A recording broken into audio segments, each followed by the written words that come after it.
मला विश्वासच बसत नाही की ते गेलं असं नाही. आणि जर गेलं असेल तर हे दुर्दैव आहे, हे धक्कादायक आहे. याच्या इतका आत्मविश्वासी, विश्वासघातकी या तलावर नाही जमू शकत कोणी.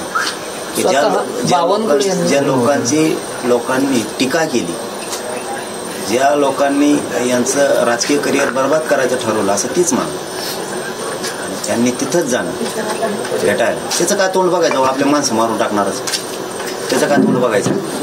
इतका क्रूर माणसाला तुम्ही भेटायला जाता की ज्याच्या लोकांना खून भरून आणला, तो एकदाही त्याला देशमुख कुटुंबाकडे लांबून कावा नाही यावं नाही वाटलं.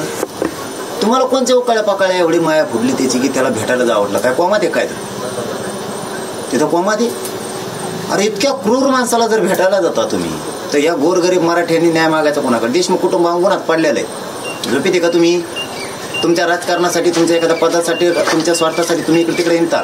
ते उन्हात पडलंय कुटुंब, कुठं हिंडतो नाही. मग याच्यात यायचं नाही, तिकडेच हिंडायचं.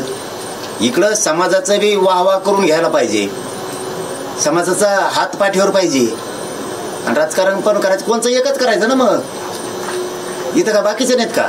त्यांना कोणी बोलतं का? हावतलं ही मोठेपण घ्यायची, सन्मान घ्यायची, तर मग कडीपर्यंत मान तुटूस तर लढायचं सुद्धा.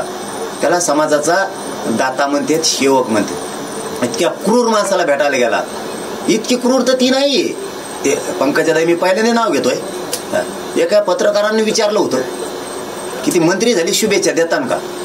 हो असं केलं तिने. मी देत नसतो, म्हणजे कट्टरता दाखवले तिने, किती कट्टर आहे मी. आणि त्याच्यावर मराठ्याची पोरं फिदा झाली, कारण मुंड्याच्या विरोधात लाट आहे, तिथं मराठ्यांच्या पोरांची लाट उसाळी याच्या बाजूनं. आणि त्याची इतकी तर क्रूर नाही. मग ही याला नुसते पाडापाडीचाच खेळ आहे काहीतरी. तिथं शुभेच्छा देऊ शकला नाही, यांनी माणसंच कापून टाकलेत. त्याला भेटा जातो का?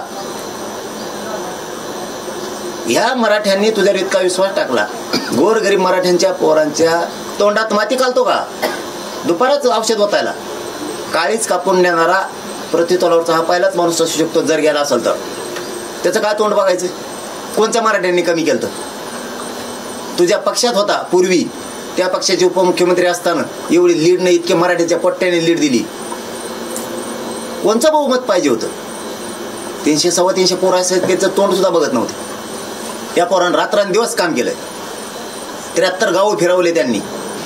गुलाल फेकला तुझ्या अंगावरती. ज्यांनी क्रूरपणे हत्या केली, ज्यांनी देशमुखांचं कुटुंब उघड्यावरती पाडलं, त्या क्रूर कर्म्याला भेटायला जातो. म्हणजे हे मॅटर 100% षडयंत्रात गुंतलं.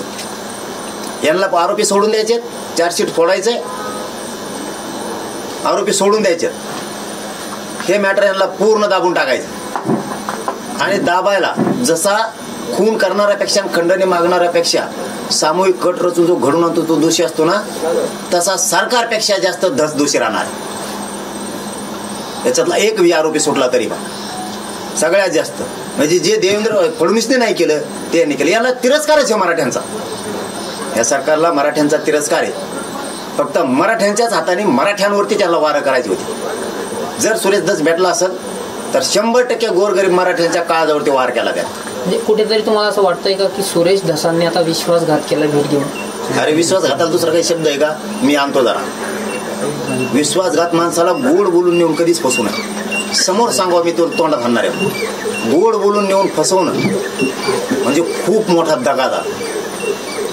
आम्हाला वाटलंच नव्हतं सुरेश धसीत अण्णा त्यो इतक्या लवकर गुडघे टिकेल. या अण्णा सगळे आटलेच का करू?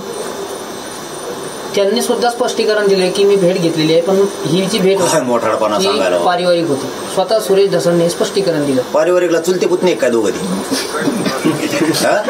पारिवारिक भेट चुलते पुतणे पारिवारिक माणसं मारून टाकलेत कचाकची धन. आणि मग ते तिथले धनकेबाज भाषण होतं. ते तमाशातल्या लावण्या, ते गाणी, ते ढुंगण हाणून बोलणं, ते कुठे गेलं? मग ते काय कोण झाला होता आमच्या लोकांचा? ऐकून का फॅन का काय पंखा का काय? आमच्या गोरगरीब भोळ्या समाजानं तुझी विश्वास ठेवला, डोक्यात घेऊन नाचत होती. कापली का मान दुपाराच? याला पूर्वी खेड्यात म्हणायचं गुळाची सुरी, गोड बोलून नारळ कापून नेणे. हे तर कोणीच केलं नसतं आमच्या उभ्या मराठ्यांच्या 5000 वर्षाची इतिहासाच्या खानदानीत. त्या खून करणाऱ्यापेक्षा तर हा मोठा झाला. मग हे जर सत्य असेल तर, हे जर खोटं असेल तर मला शब्द सगळे मागे घ्यावं लागणार आहेत. आणि हे जर खरं असेल तर एवढा विश्वासघात की या मराठ्याने माणूस नाही बघितला. पण मी आहे ना, या राजकारण भात करणारा मी कुठे विश्वास ठेवतो. पट्ट्या आहे ना, कोणाची बी अवलाद येऊ दे, कोणाचा बाप येऊ दे, मॅटर दबून देत नाही मी. कोणी पण येऊ दे, कसली हरामखोर अवलाद उभी राहू दे. राजकारणासाठी मराठ्यांचा वापर करून मराठी संपवत आहे काय? सुट्टी